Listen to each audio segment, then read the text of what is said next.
I wanted to kick it off with a question about shopping. When's the best time of day or night to go shopping? What would you say would be the best time for safety? I suggest it will be during daytime.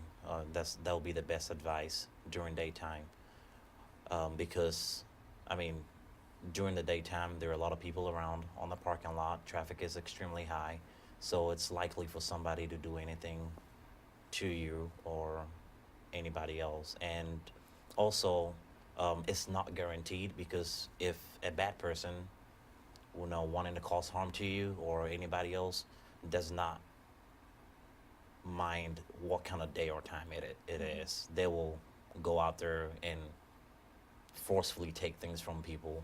So it's not guaranteed, but best bet is during daytime, because there are surveillance camera around, and gets good capture of whoever the attacker is. And also there are a lot of witnesses around, just in case, witnesses around to give better description to police officers if anything need to be investigated. So daytime will be best.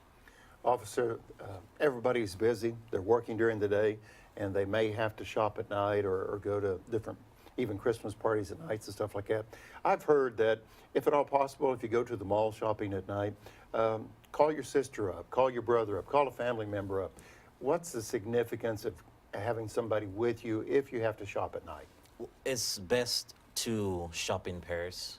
I mean, grab a family member, loved one, or friends. I mean, they might cost you a couple of bucks, by you buying something for them, but treat them to dinner. Let's go shopping. Yeah, but it's worth worth it. Going in pairs somewhere usually deter a lot of criminal activities. So shopping in pairs is best recommended.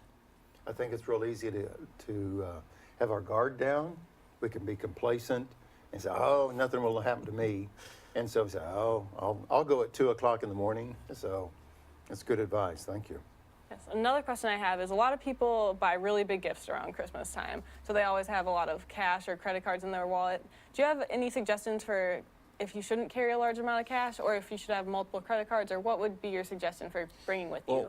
Best advice is do not carry a large sums of cash on you.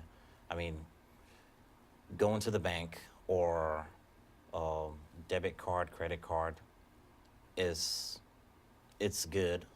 However, you still have to treat it like it's that amount of cash, because it's cash to somebody who's willing to, steal from you. It's still, an amount of money to them. Mm-hmm. So you treat your debit card or credit card as a large amount of cash, but it's best not to carry large sums amount of money with you.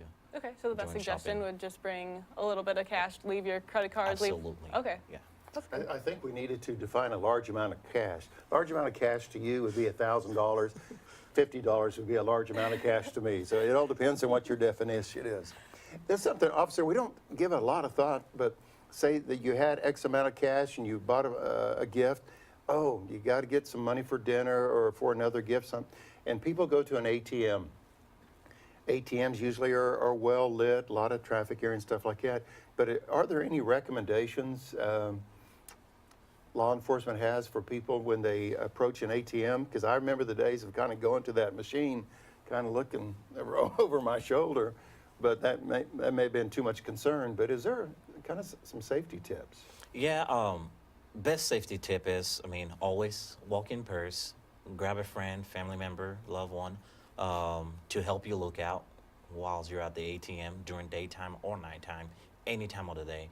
And also try to prevent staying at the ATM to count your money, because people with trust issues want to count their money at the ATM. And also make sure that the doors are locked and windows that are not being used on your vehicle is all the way up and secured.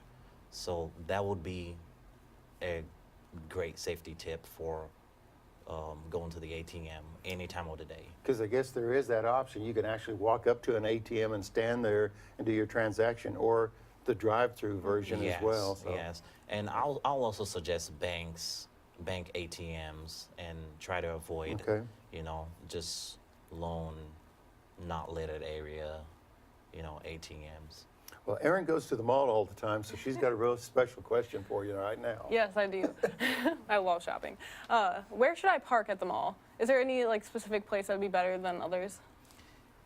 Yes, and with that being said, there the best specific place to park at the mall is closer to the mall, and usually people pick parking spot for convenience. But I suggest you from now on you pick parking spot for safety reasons, in the sense of not parking your car far away from the mall, and also best suggestion is have your keys ready in hand when you're ready to head out the store, and be aware of your surrounding before you step out of the store. And usually what I tell my mom is push your panic button and just let it go off.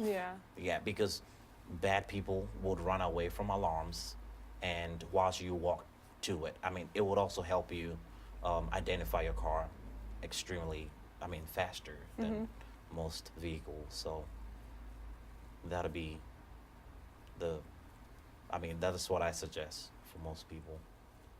Officer, let me ask you one more thing about the packages you talked about. Keys in one hand, packages in another, and be aware of your surroundings as you go into the car. Okay, you have your packages in the car. What's the recommendation?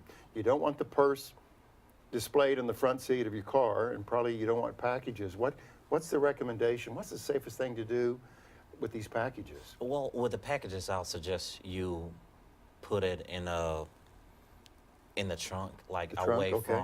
away from sight of view of anybody, because what you're doing is you're attracting a lot of attention from criminals out there that will actually break into your car just for any type of electronic device, no matter how little it is or big it is. GPS, for instance, or cell phones, purses, wallets should not be left in plain sight in your vehicle. Try to put it in the glove box. The little small portable items.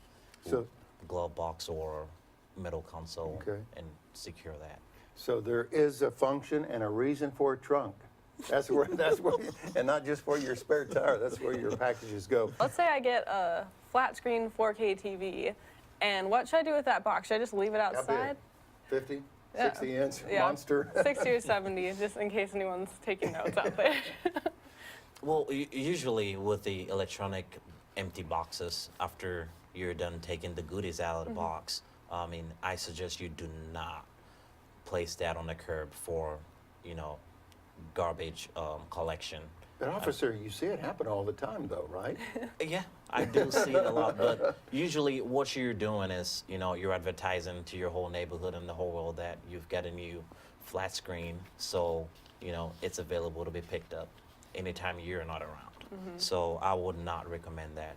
What I would do is try to break them down and put it in your trash, trash. Polycard? Yes, and also, or another suggestion is drive to the nearest by recycling facility, which I believe we have one here in Enid.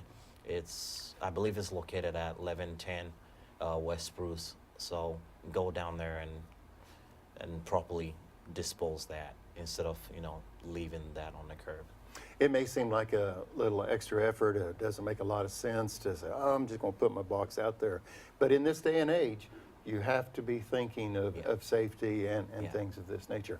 Real quick before we have another segment, regarding packages around the Christmas tree, you'll drive by in a neighborhood, you see a beautiful tree in a picture window, and there may be gifts surrounded around the tree. What's the recommendation? It's almost like you said, advertising that, hey, there's gifts here. Yeah. Of course, a tree and gifts go together. What's the recommendation?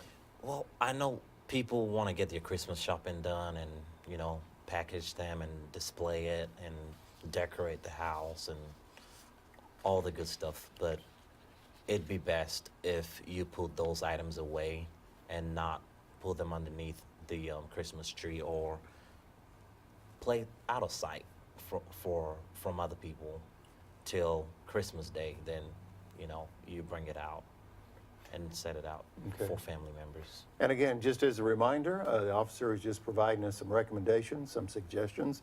It's not law, but you know, you and I would think this is common sense stuff, but it's just some recommendations. So I do have a question. I know a lot of people go out of town around this time. I know I'll go back up to Minnesota. Do you have any recommendations for leaving your house? Like, what should you do before you go out of town? Well, before I leave town, I would make my house look lived in, and also get in touch with trusted neighbors. Excuse me. Get in touch with trusted neighbors and have them pick up mail packages and even newspaper, you know, for you while you're away. I'm about to cough again, and I apologize if I really cough. Excuse me. Must be that coffee that we had earlier today. One last question, officer. Online shopping, that continues to grow, be popular. Yes. Are there any safety tips that you recommend? Yes, just be aware of, online sites that you go. Any pop-ups, do not click on it because it might be an antivirus. So just be aware of your internet use. That's all about it. Well, it's becoming more popular. Aaron, Yeah. you do online shopping? Oh, yeah. That is my largest form of shopping. Okay. And I guess it's an opportunity to let your guard down there as well. We have just really 30 seconds left, officer. Thank you for being with us today. Any advice for this holiday season that you could offer us in just a few seconds? Be aware of your surroundings and also do the best you can not to let your guard down, and any distraction, don't let anything try to distract you from being Okay. aware of the surroundings. Okay. So